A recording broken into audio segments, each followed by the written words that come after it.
The Raiders are the better team of the two coming into this game on Sunday, but will they prove that? We'll tell you how they can. That plus a whole lot more on Friday's edition of the Locked On Raiders podcast for September 20th, 2024.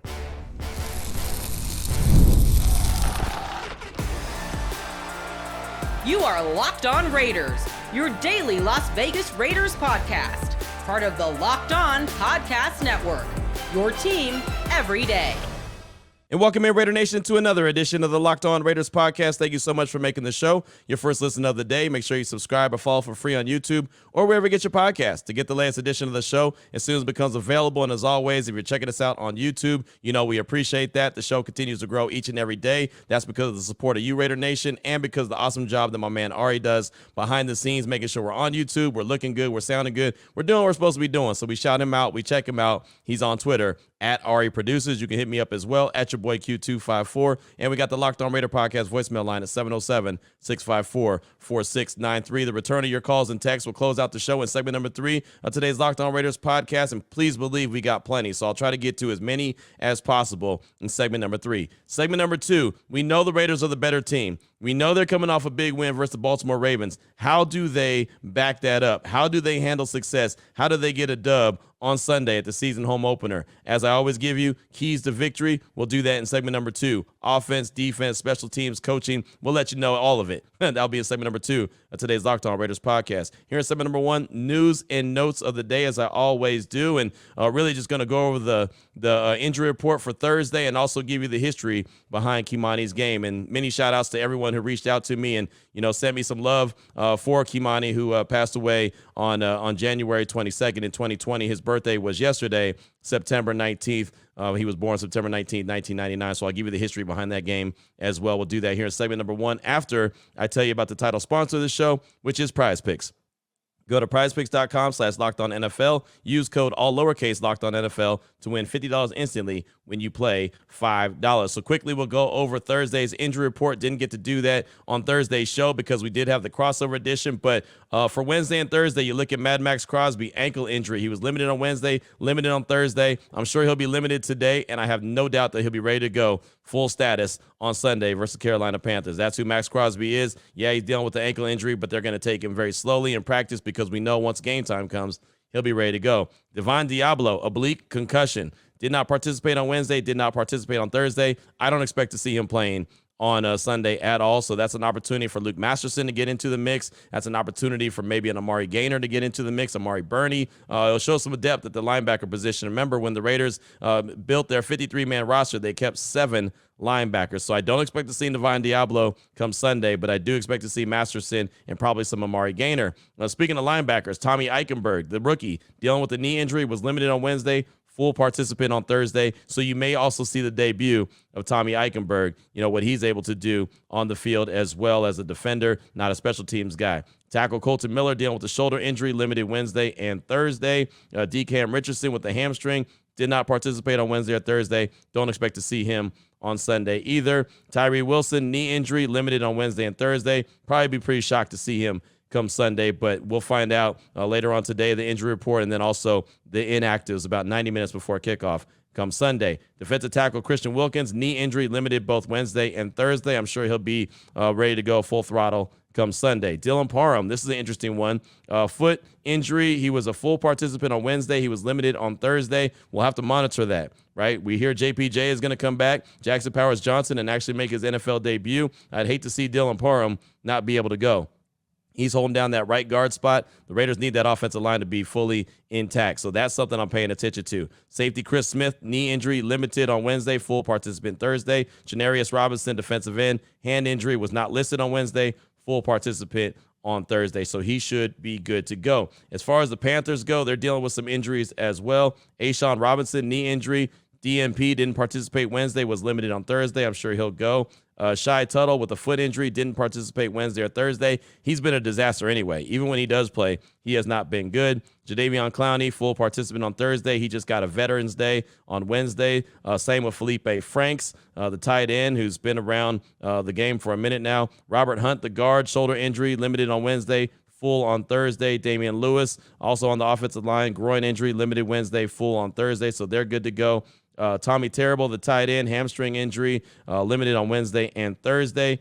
Taylor Moton, the tackle, Veteran Day, rested on Thursday, so he DNP, did not participate. Safety Lonnie Johnson Jr. dealing with a thigh injury, limited on Thursday. Safety Nick Scott with a neck injury, limited as well. So that's the latest and the greatest when it comes to the injury report. If you follow me on Twitter, at your boy Q254, I'll tweet out today's injury report as soon as I get it from Raiders PR. And then, as I mentioned before, Sunday, about 90 minutes before kickoff, we'll find out who's officially inactive.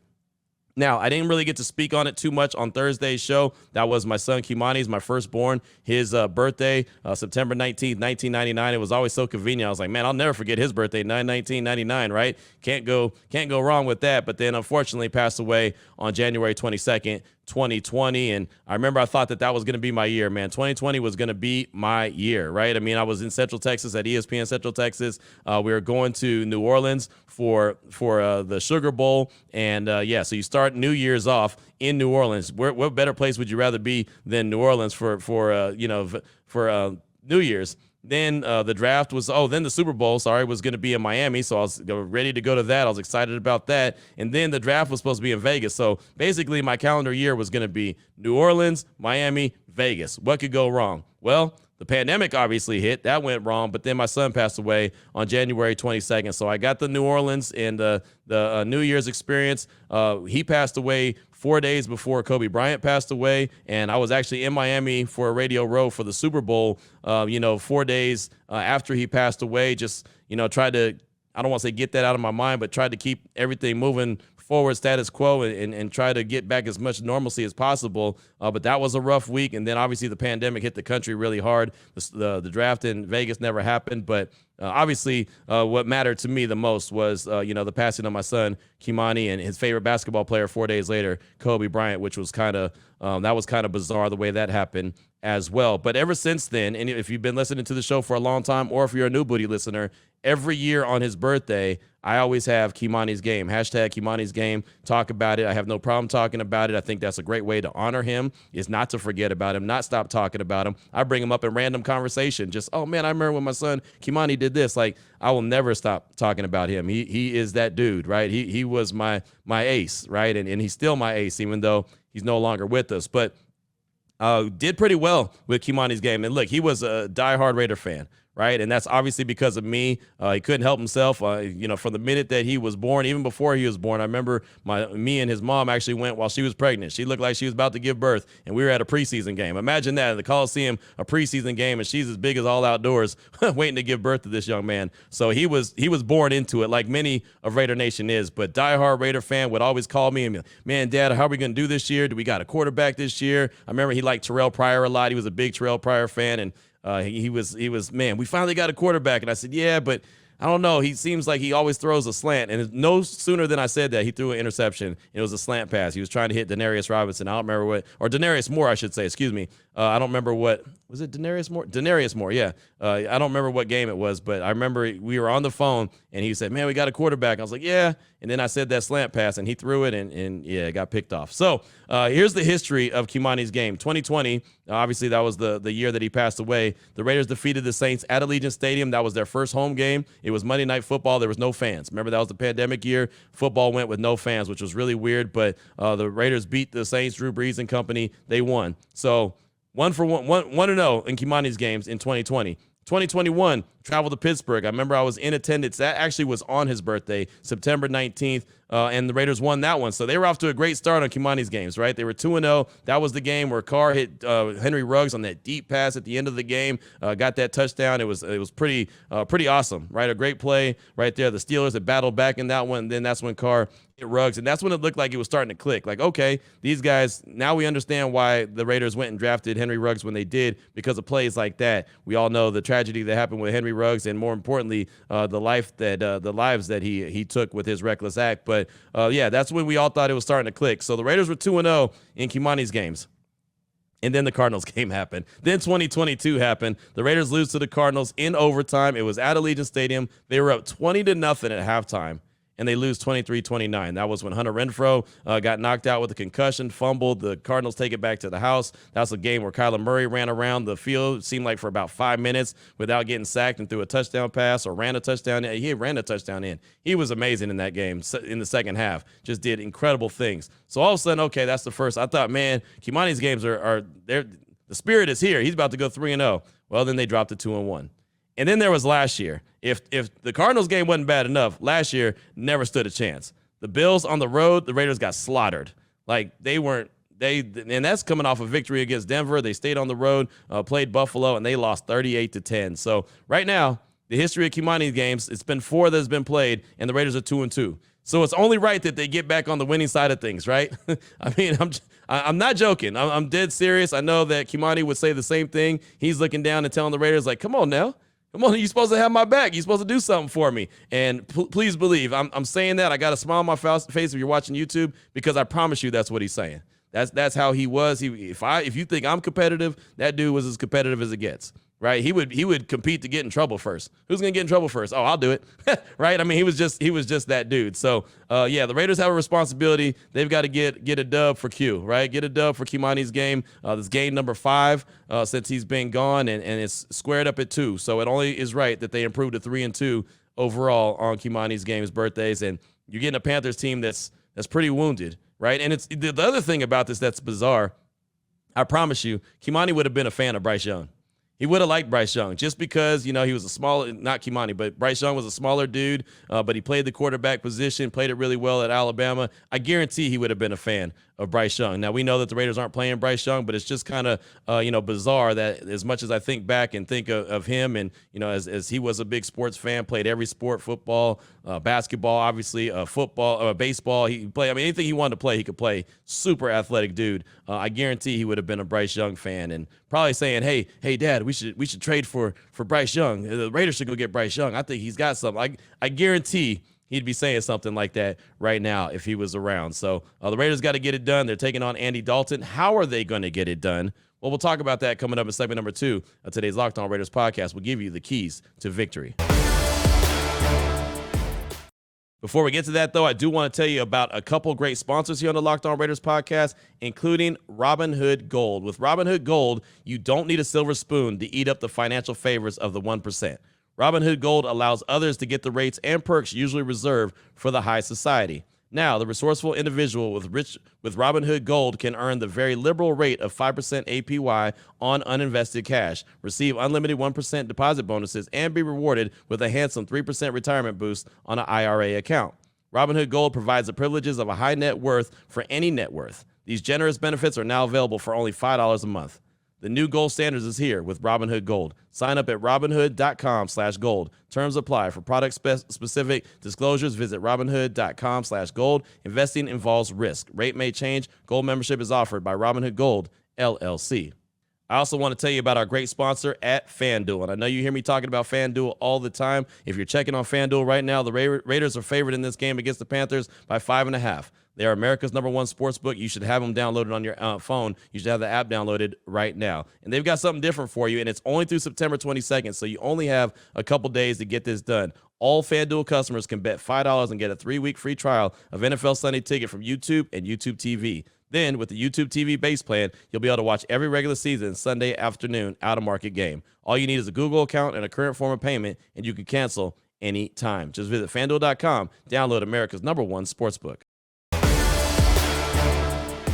All right, Raider Nation, here we go. Segment number 2 of today's Locked On Raiders podcast. Talked about Sunday being Qimoni's game. So how are the Raiders going to win Qimoni's game? A game that I believe that they have no business losing. A game that I keep saying is not about the Panthers, but about the Raiders. How do they deal with the success that they have beating the Baltimore Ravens? Are they going to continue to ride that high horse, or are they going to, go in and clear that and treat this Panthers team coming in like a team that they feel like can knock them off? Right? They can't just sit there and think that, okay, we've arrived. We're that team, this team that stinks coming in. They're going to lay down and take that L. They're not going to do that. Andy Dalton is too much of a professional, and those other guys in the locker room are too much of professionals to just lay down. And a scary team is the team that hasn't won. because nobody wants to go 0 for the season, right? And I'm not saying that just because the Panthers lose on Sunday, they're going to go 0 for the season, but in the locker room, nobody wants to be that team with a 0 in the W column. So the Raiders are going to have their work cut out for them. Again, I don't feel like this is a game the Panthers should win, but the Raiders have to go out there and win the game. So offensively, that's the biggest key. What do they need to do? Well, they need to build off what they did in the fourth quarter against Baltimore. They need to start fast. That's going to be my biggest key. Start fast. Get the playmakers the ball. Right. And I've been talking about the run game, how you have to open it up, how it has to be involved in the offensive game plan. Without the run game, they're not going to be very successful. You're not going to have games where you go 27 yards total rushing and win. But I don't care how you do it. You got to do it. So this might be one of those games where they start passing the ball to open up the run. Right. I've always been a very firm believer in running the rock to open up the pass. I just have always believed that. It's just been my philosophy. Not saying it's right, but it's mine. But this might be based off what we saw last week against Baltimore, what they need to do, right? And test this Baltimore or this Panthers defense is not very good. Now, the Panthers have given up a ton of yards on the ground, so you're probably thinking, yeah, Q, well, this is a game they can get the run game going. I'm sure that's what the Panthers are thinking too, right? They're thinking, hey, man, this team wants to run the ball. We've stunk at stopping the run, so they're going to come in and try to give us a heavy dose of the run early. That's why they might have to pass the ball early just to loosen things up, because the Panthers are probably going to try to load up the box and stop the run. So it's got to be there. It's got to be better than 27 yards, but it doesn't necessarily have to be what they lean on heavily to start the game. Minshew has to play with confidence. Max Crosby says we need that Washington State Gardner Minshew. He's got to do that. He's got to, this is the key. Play within the system, protect the ball, but you also have to be you, right? If you're Gardner Minshew, you have to understand there's a balance. You got to be you. Like my man P.E. in North Carolina told me one time, he called in the Locked On Raider podcast voicemail line, and he said, a wise person once told me that you can't stop being you. You can't, don't lose what makes you special. So Gardner Minshew has to understand what makes him special and get back to doing that. But play within the system, protect the ball, but still understand what he brings to the table that's special that someone else might not be able to bring. He's got to be able to do that. Like Max Crosby said, we need that Washington State Gardner Minshew. And lastly, on the offense, take advantage of a bad Panthers defense. They're bad. You heard the crossover edition on Thursday with Julian Council, right? They're a bad defense. They have J.C. Horn, and that's really it. They've got a lot of injuries, and they've got a lot of guys that just aren't getting the job done. So you got to go out there and ball. Go out there and ball, play with a high level of confidence, and execute. And this really could jumpstart you. What they did in the fourth quarter against Baltimore could have been the starting point. This game, if you can do it consistently, like AP said, do it for 4 quarters, then all of a sudden maybe you're playing with a confidence level where it don't matter if you're playing the Panthers, you're playing the Ravens, you're playing the Chiefs, the Broncos, the Browns, whatever the case may be. Now all of a sudden you have your offensive identity and you know who you are and you're able to execute. Take advantage of the Panthers defense, right? Make it work for you. Defensively, the defense obviously is the heavy hitter. The defense is going to carry the team, but don't underestimate Andy Dalton. I know the record's 4-0 against the Raiders, but he's never played against a defense like this. But don't just act like he's going to lay down and that this Panthers team is bad. I mean, they do have some playmakers. They got Deontay Johnson. They've got Adam Thielen. Yes, he's older, but so what, right? They've got guys that Andy Dalton could get the rock to. So the Raiders just have to continue to play their sound defense, and I have no doubt that they will. Just be disciplined, right? Don't get lazy with it because you think, oh, it's just the Panthers. They're not very good. No, go out there like they're a dangerous, team coming in. And, the thing about it is they're very disciplined in the way that they defended Lamar Jackson because he's a weapon in himself. And Andy Dalton's obviously not that guy, but you still have to respect your keys and what you're supposed to do, right? And contain and be able to even use a cage defense on him, collapse that pocket, get to Andy Dalton. He's not going to run away from you. Right. So anytime that Max had to run extra to try to get to Lamar, he'll be able to get to Andy Dalton. Andy Dalton's also a veteran that knows about getting the ball out of his hands as quickly as possible. So sound defense, discipline, right? Make the Panthers earn whatever they get. Whatever points they score, don't give up big plays. Don't have let them run the ball and all of a sudden Trayvon Merrick or Marcus Epps or someone takes a bad angle and they run for 40 yards and a touchdown. No, make them earn it up and down the field. Whatever they get, make them go the length of the field to do it. It's that simple, right? And why not pick up a turnover or two? Got one turnover last week. Robert Spillane comes up with the interception. A turnover or two might step on the Panthers' neck, right? Especially if the Raiders could score early, and then all of a sudden they create a couple turnovers, maybe a couple short fields. for their offense, that could be what Raider Nation's been waiting for. The Raiders to make a statement and get a statement win, step on opponent's neck. It's a long time since they've done that. I know they did that against the Chargers, that Thursday night game where they put 63 points up. I'm not asking for that, but I would like to see them get a victory where you know and recognize that's a dominating team that just took the field in the Raiders. That's a dominating team that just won that game in the Raiders. Special teams, I don't have to elaborate on that. More of the same. Cash Money Carlson, A.J. Cole, right? Continue to do what you do. Coaching, continue to trust the team. I know AP was asked earlier this week, are they going to lean on Marvin Lewis more because he knows Andy Dalton? He said, no, that was a long time ago. You know, they also asked, are you going to consult with Marvin Lewis more when it comes to in-game decisions, going for it on fourth down like he went for it against Baltimore? You know, and he said that Marvin Lewis told him, AP, go with your gut. You got to go with your gut. Marvin Lewis ain't going to tell him, he ain't going to give him the answers to the test. Tell him to go with his gut. So I think that he still, even though he won't admit it, second guesses that not going for fourth down against the Chargers in their territory. I think he second guesses that. And so when we asked him about going for it on fourth down against the Ravens, he said, hey, you know, I had the game plan. I already told the team we were going to go for it. And Marvin Lewis told me to go with my gut. I think that that's the best way for AP to coach is keep going with his gut. Overall, reward Raider Nation. Simple. Go out and put on a show. It's your season home opener. You've been on the road for 2 weeks. You've really been on the road since that last preseason game against the 49ers. You took a week off and then 2 weeks on the road. So it's been a while since you've been at Allegiant. It's a season home opener. There's not going to be 50% Carolina Panther fans there. It just won't. So go out there, put on a show, man. Reward Raider Nation for all their faithfulness, all the money that they spend, you know, whether it's hotels, you know, flights or driving in, food, entertainment. None of that stuff's cheap here. I know that. I don't pay for it to get in the game, right? I got a credential, and it still costs a lot of money, right? I get it. I get it. I mean, you should be rewarded. Raider Nation needs to be rewarded, and that team, the Raiders, need to go out there and do just that. I know Raider Nation is going to do their part. The Raiders need to reward them as well. That's what I got for you. Those are the keys to victory, a victory that I do believe the Raiders will pick up come Sunday, and we'll be talking about, well, handing out game balls and Victory Monday on Monday's show. That's just my gut feeling. So what's on your mind? 707-654-4693. That's the Locked On Raider podcast voicemail line. That's coming up next here on the Locked On Raiders podcast. Before we get to that, though, I do want to tell you about the title sponsor of the show today, which is PrizePicks.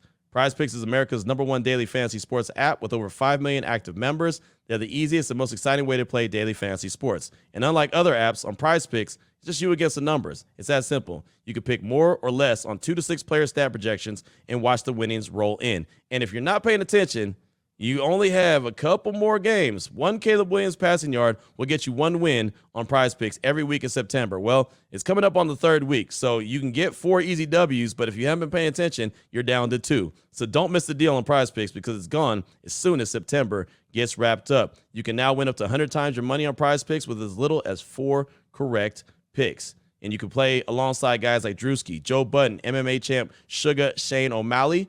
You can find community plays under the promos tab on the app to view entries from some of the biggest names in the PrizePicks community each and every week. Right now, all you got to do is download the PrizePicks app today, use promo code LOCKEDONNFL, and get $50 instantly when you play $5. That's promo code LOCKEDONNFL on PrizePicks to get $50 instantly when you play $5. You don't even need to win to receive the $50 bonus. It's guaranteed. PrizePicks, run your game. Here we go, Raider Nation. Segment number 3 of today's Locked On Raiders podcast. Your calls and texts straight off that Locked On Raider podcast voicemail line, 707-654-4693. Let's start things off with a text from Refrigerator Raider in the 831. It says, Yo, Q, I have a bold prediction for this week. The Raiders will sack the Red Rifle 7 times. Blackout, baby. Just win, baby. That's from Refrigerator Raider in the 831. Shout that out. 7 sacks. That would be awesome. And it's not far-fetched. Hell, Aiden Hutchinson for the Lions had 5 sacks himself last week. So I could see, look, this guy's not mobile. He is a guy that's going to, he's going to get the ball out of his hand pretty quickly. But, man, I mean, the Panthers' offensive line is not as bad as a lot of people think. It's actually really good. They went and invested a lot in it. But that defensive line for the Raiders is a dog. It's a monster. I can see Max Eaton. I can see Christian Eaton. I can see Charles Snowden Eaton. Janarius Robinson, J-Rob, all those guys, right? Maybe some corner blitzes or some, Nate Hobbs coming or Robert Spillane, some linebacker blitz. It's not far-fetched, and I would love to see it. If they get 7 sacks, the game ain't even close. And hell, look, Gardner Minshew got sacked 5 times last week. So, again, it's not far-fetched. Thanks so much for the text. I do appreciate you. Up next, got a call from Kenny from Patriots Country. He's calling to talk about the change in Gardner Minshew after he talked with Max compared to before he talked with Max and needs to speak on it. Here he is, Kenny from Patriots Country. Thank you. This is Kenny, from Raiders fan from Patriots Country. I just noticed, I was listening to the pod today, and you were talking about how Max talked to Minshew after that horrible interception. And obviously something changed with Minshew after, and it looked like he was playing pretty, I don't want to say scared, but conservative the first, game and 3 quarters. Almost like as if because he got the starting job from the beginning, he's worried about losing it. So he's playing to not lose the job, and it's making him play worse. You go look back, and when he comes in as the backup, he's playing loose and playing kind of like he was in that 4th quarter. So I'm just wondering, do you think it had anything to do with he was playing tight, he was playing to not lose his job, and now he's kind of, after that talk with Max, he's playing how he plays. I mean, don't get me wrong, he's running around the yard because the offensive line is atrocious right now, so that doesn't help. But even before, excluding that, you could just see, if you look back at it, all those times he came in as a backup, he didn't have to worry about losing his job because he was the backup. He was coming in to help the team immediately. If he played bad, well, okay, he was the backup. Now he's the starter. Do you think we see more of what we saw in the 4th quarter moving forward, or do you think he's going to kind of go back to that I don't want to lose my job type of play? Just something I noticed. I don't know. I could be wrong. But thanks for everything you do, Q. Love the show. Go Raiders! Thanks for the call. I appreciate you. And yeah, I mean, he was playing tight, right, and playing not to mess up instead of playing his game. That's why that was one of my keys to victory in segment number 2, right? If you're Gardner Minshew, you got to play in the system. You got to protect the ball, but you also got to do what makes you special, right? I mean, there's a reason why they gave him the starting job is because they felt like he can get off to a good start, help him get off to a quick, fast start, help him win some games. He can't play thinking. He's got to just go out there and play. He's got to go out there and ball out. That's why that was one of my biggest offensive keys for this game is Gardner Minshew's got to go out there and be Gardner Minshew. Thanks so much for that call. I do appreciate you. Let's see. We got a text from Air Raid Vic from Virginia. It says, Q, Air Raid Vic from Virginia with the benching of Bryce Young, Will Levis rewiring his brain, and the right-hand Tim Tebow in Indy. I was curious to do the hit rate on first-round quarterbacks. It looks like the 2020 draft is the outlier, and most other drafts, the hit rate is 1 out of 5. How do we find that elite quarterback? Let's keep talking about elite quarterbacks to build that chip on our quarterback's shoulder, knock on the off the Panthers on our way to 11-5 in the playoffs. Go Raiders. That's from Air Raid Vic in Virginia. And yeah, that's the reality of it. And I've had those shows. Matter of fact, I had a really good conversation with Gilbert Manzano from Monday Morning Quarterback on SI. He did a really good article about, quarterbacks and the hit rate and how many first-round picks don't pan out, right? And right now, Bryce Young, as you mentioned, he's on the bench, right? C.J. Stroud looked really good. Anthony Richardson looks like he's lost. There's like a ball in high weeds right now. Will Levis was a second-round pick, and he doesn't look very good. But that's the reality of it. So, just because you go and select 4 or 5 or 6 like this past draft in the first round doesn't mean that they're all going to pan out. Matter of fact, more likely a couple of them aren't, right? Maybe even more than a couple. So it's a numbers game. You've got to play it. But the other thing is you've got to find it. You've got to find that guy. Who is that guy? Who do you think is going to be that dude? Who fits with what you do the best? Sometimes it's also situation. Like I think the situation with Bryce Young had a lot to do with Carolina as well. There was a lot on him. He's not at fault. But the situation at Carolina didn't do him any favors either. So there you go. Air Raid Vic, thanks so much for the text. Up next, got a call from Eric, the Rockin' Raider. He's calling to talk about something he feels like has not been talked about yet in reference to this game on Sunday, plus how he feels the offense will do this upcoming week against the Panthers. Here he is, Eric, the Rockin' Raider. Hey, Q. What's up, brother? This is Eric, the Rockin' Raider in Phoenix, Arizona. And I got a couple takeaway points from your call. Your call with the guy from the Panthers today. And I just feel like this is going to be a real breakthrough week for the Raiders. I think the offense will start clicking on all cylinders this weekend. We'll put up at least 3 good quarters of football on offense, maybe a full 4. The ground game will get going. And something that nobody's talked about this week on your show or any shows that I've seen, wasn't Marvin Lewis Andy Dalton's coach for years when he was actually a meaningful player, I got to feel like Marvin Lewis has some goods on Andy Dalton that he's going to be able to share with our defense, and that could go a long way to shutting down that guy. Anyway, Q, I feel like our team is ready for a nice high-scoring game this weekend. Over 30 points to the Raiders as we waken our home crowd, and our home crowd is going to show up big too. Anyway, Q, I'm wishing you the best this weekend and a big win this weekend for your son's game. And thank you for everything you do, Q. Let's go Raiders! Eric, the Rockin' Raider, out. E-Rock, appreciate you, man. Thanks for the call. And, yeah, Marvin Lewis knows about Andy Dalton inside and out. It's funny, AP was actually asked about him earlier this week if he was going to lean on Lewis to get some intel on Andy, and he said, no, it was a long time ago, right? And I'm sure he's going to still – get a few tidbits here and there. I'm sure he's not just going to ignore it because, again, it would be silly. Marvin Lewis does know what Andy Dalton, his tendencies are. So I'm sure they're going to do that. But it was a long time since Marvin Lewis coached up Andy Dalton. So I could see him not just focusing 100% on him, but leaning on him a little bit. And thanks so much for the well wishes on Qimoni's game. And the Raiders have a responsibility, right? In his games, they're 2-2. They need to improve that to 3-2. Thanks so much for the call. I appreciate you, my man. Up next, I just got time for a couple more. A text from Moose from the 843 says, hey, Q, it's Moose from the 843. I'm thankful that you always share and celebrate your son Kimani on his birthday. I know I speak for all of Raider Nation that we celebrate his legacy with you and your family. We started to see it last year, but it's clear now that there's just something special about this Raiders team. To me, it boils down to leadership and heart. It seems they're forming a band of brothers willing to go to war for each other. For this Sunday's game, I'm looking for the Raiders to show their physicality, take care of business, and get that win for Qimonni. Go Raiders. That's Moose from the 843. And Moose, you're right. It started last year as AP as the interim, right? It also built in Costa Mesa. I spent 17 days there. I was happy to get home, but I'll tell you what, that was 17 days that the players were there, the coaches were there, the team was there away from their families and everybody else.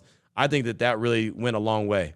I really do. That got them to be able to focus on each other on the field, but more importantly, got to be able to focus on each other off the field and kind of learn what makes each other go. And I think that is a big deal. I really think that was really important, and that's why they trust each other. That's why they believe in each other. That's why when they got down 10 multiple times against Baltimore, they didn't quit. They didn't give up. They didn't say the same for us. We're going to be 0-2. We'll try to get them next week. They fought, and they got the dub. I think you're right on it. Band of brothers is a great way to put it. And, go handle business. Be physical, right? Be disciplined, which they are. Only 5 penalties so far through 2 games. That's fantastic. But go get that dub for Qimonni. I'm right there with you. I appreciate you. Up next, got a call from Darren from the 203. He's calling to share some well wishes for me and the family on Qimoni's birthday and has a good suggestion for a word to use instead of anniversary, plus has a really good sound message to go along with that. Here he is, Darren from the 203. What's going on, Q? It's Darren calling from the 203. Just a quick call, not my 2 minutes, 59 seconds like normal. Just wanted to, wish you, your family well on Qimoni's birthday, remembering him and what happened. Thoughts are with you guys, and, you're talking about not wanting to call it an anniversary because anniversaries are happy days. I like calling them days of remembrance, like remembrance days, not anniversary, a remembrance day. I know it's not like a remembrance-y, like it doesn't have that one word thing to it, I guess, but day of remembrance, and I think it's very important to talk about just things in general. But especially when we lose people that we love. Carry on their legacy. Tell their story. Keep their face fresh and their jokes, circulating, if you will. Keep them in mind.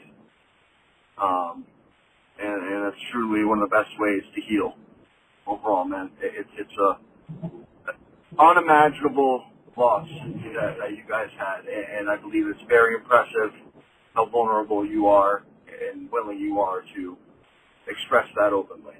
So, just wanted to say that, man. Thoughts about your family. And, I'll end you with a quick question. I'm pretty sure you shared stories before, but it's with a little Kimanis story, whatever you want to tell. Something you told 1,000 times, something you've never told before. That'd be awesome to hear, man. Appreciate you and all that you do, man. You truly are the best in the game, in my humble opinion. Have a good one, man. Let's go go get this dub for Kimani against the Panthers, huh? Go Raiders. Thank you. Darren, thanks for the call. I really appreciate you. Remembrance. That is a great way to word it. I got to write that one down because I get going and I might forget, but that's a good one. I like that, man. Thanks so much for that. That's awesome. As far as the story goes, man, I got so many stories about that young man, even in, his short lifespan with us. And even though he didn't, live with me every day, obviously, but man, I got so many stories about him, but I'll give you one really good one since it's Raiders. We'll keep it Raiders related on this one. And I actually got so many that are Raiders related as well. One with Victor Zaragoza when he got his tickets to a preseason game. And this was me and Qimoni's mom went, and Qimoni was barely born, and he was just learning how to stand up and maybe walk. Well, can you imagine trying to keep a kid, chill and relax at a football game? And so I didn't know what we were going to do, but I was like, hey, we're going to go to this game. Victor gave us tickets, so cool. So we're sitting with Victor and his brother, and it's me, Qimoni, and his mama. And it's so funny that he's like messing with Victor a little bit, and Victor pointed at him and was like, you. And Qimoni looked at him and was like, you. And then they started pointing back, and they go, you. So they go back and forth. And, man, he must have messed with Victor and his brother the whole game. Like, you want to talk about a focused kid. He was so focused on those two that I was cool to watch the game. Like, I didn't have to worry about anything. Like, he wasn't fussy, nothing. He was just so chill because he was focused on them. And so anytime I talk to Victor, and he always says, no, it's you. No, you. No, you. We're always talking about Qimoni. Another one, we were at the Raider game. It was when John Gruden and Tampa Bay returned to the Coliseum. And matter of fact, the Raiders won that game. Tim Brown was playing for Tampa Bay then. Philip Buchanan intercepted the Buccaneers and took it to the house. We got Qimoni's face painted. He had a shield on his face, and he was in the parking lot. And it was funny, man. We were all in the parking lot with him, and he was just putting on a show. He was up there dancing, and he was obviously a little bit older from that time, but that was a fun time at the game. I mean, there's just so many just game memories. I remember when me, Qimoni, and then Little Q, we all went to the game. It was against the Philadelphia Eagles, and the Raiders won it. It was when Michael Vick was playing for them, and Deshaun Jackson was playing for them, and everyone leaving the stadium, going across the bridge, was chanting "Eagles suck, Eagles suck," and Qimoni and Little Q both look at me and they go, "Dad, can we?" I was like, "Yeah, of course you can. What are you talking about?" So they both start chanting at a little age, "Eagles suck, Eagles suck." And, Qimoni was basically 4 years older than Little Q. So you can imagine these two little kids, they're doing the jerk together up there, dancing and everything, having a good old time. That was awesome. And it just, I got so many different stories. I can go back to 2000 when he was barely 1 year old. I was watching the game, the Raider 49er game that went to overtime in San Francisco. The Raiders won it. And I remember I was at my good friends I grew up with, the Zamoras. They lived around the corner from us. I was holding him. I just had him kind of around his waist, and I was watching the game, but it was intense, and he was obviously in my arms, and he's barely won, so he really can't go anywhere. And when Rich Gannon hit Tim Brown and they scored a touchdown and that was the game winner in overtime, I jumped up. I was like, yeah, let's go. And I'm literally shaking this 1 year old. It's hilarious. And, man, he did like me. When my mama used to yell at the TV because of sports, I started crying because I didn't know no better. Man, he started bawling. He had no idea what was going on. He's just in tears. And I was like, oh, it's okay. It's okay. It's actually good. The Raiders won. And he's looking at me like, man, look here, Jack. I don't know what you're talking about, but you shook the hell out of me. It was funny. But that's why I said at the top of the show, he was born a Raider. He couldn't help himself. So, those are just a few. I can go on and on, man. This dude, there were so many stories about him. He's hilarious. There was a time we all came to Vegas, and we were walking through a casino, and obviously he's not old enough to be at a casino. He never made it to 21. So we're all walking through. My mom had hooked it up. We were going and stay at this resort, and he saw some ladies walk past us, and all of a sudden he stopped walking with us, turned around, and started dancing like Neo, started singing Neo songs, started doing the moonwalk in there. Dude was hilarious. He was definitely his daddy's son. He was comedy, but like I said, I can go on and on about him. But thanks for the call. Appreciate it. Thanks for the message. I definitely appreciate that. We'll close out. I know the show has gone a little long. Sorry, Ari. I apologize, but I got to get one more in. We'll take this text from Mike True in the 562. He said, "What up, Q? It's Mike True from the 562. Would just like to start off by wishing your son Kimani a happy heavenly birthday. I think it's awesome for you to commemorate him and honor him with an episode and dedicate a game for him. Just wanted to chime in on our keys to victory for this upcoming game versus the Panthers. We absolutely need to consistently execute on offense. I'm confident our defense will hold them to a lower score, but we need our offense to come out with that we are better than you mentality. I think starting off our first drive with a touchdown is crucial. Set the tone for the rest of the game. We cannot allow the Panthers to gain any type of momentum early, and that is where this offense needs to come into play, starting off on the right foot. as you brought up with the Baker Rams game, or even worse, the Bajent Bears game, if we give them so much of a sniff of a chance to win, we could end up in serious trouble. Get the ball to our playmakers like we did last week. Also protect the ball. I think everything else will fall into place. Thank you for all you do for Raider Nation Q. Let's get this dub for Qimonni. That's Mike True in the 5-6-2. I couldn't say it any better, my man. Could not say it any better. I think you hit on every single point. I think you hit it and you're spot on. I think that's what we're going to see. I really do. I feel very confident about this dub on Sunday, but just because I'm confident and you might be confident, the Raiders got to go out there and play with that confidence. Like you said, we are better than you mentality, and we're going to show you why. You have to do that. And then we'll be back on Monday, and we'll be handing out game balls, and we'll talk about a Raiders team that's 2-1, I do believe. That's the thought I have going into the weekend, and hopefully that's the thought you have, and that's the thought that ends up coming to fruition come Sunday once the Raiders kick off versus the Carolina Panthers. Until Monday, Raider Nation, take care of yourself, take care of your family, love on your family, enjoy the weekend. Thank you for all the well wishes for my son Kimani, and it's Kimani's game, so just win, baby.